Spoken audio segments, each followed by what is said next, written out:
Hello friends, welcome to my channel. আজকে আমি কুলের আচার করব।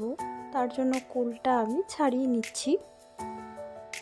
কুলটা ছাড়িয়ে নেওয়ার পর আমি কড়াই বসাবো। কড়াই বসিয়ে নিয়েছি। এই পজিশনে আমি তেল দিয়ে দিয়েছি, পাঁচফোড়ন দিয়ে দিয়েছি। তারপর কুলটাকে ঢেলে নিচ্ছি। কুলটাকে ভালো করে নাড়াচাড়া করে নিচ্ছি। বাকি কুলটাও আমি ঢেলে নিলাম। আঁচটাকে আমি কম করে হালকা করে ভেজে নিচ্ছি কুলটাকে। এরপর নুন দিয়ে দিচ্ছি, হলুদ দিয়ে দিলাম, পরিমাণ মতো দিয়ে দিচ্ছি। এরপর ভালো করে মিক্স করে নিচ্ছি। তারপর গুড় দিয়ে দিচ্ছি। গুড়টাকে দেওয়ার পর ভালো করে নাড়াচাড়া করে নিলাম।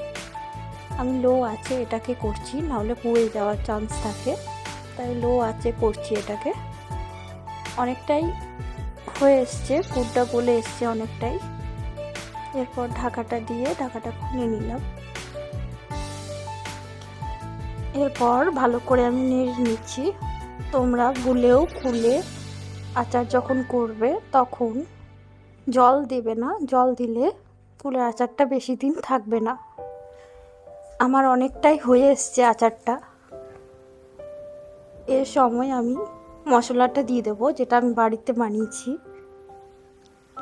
মশলাটা মৌরি, মেথি আর শুকনো লঙ্কা ভেজে গুঁড়ো করে রেখেছিলাম।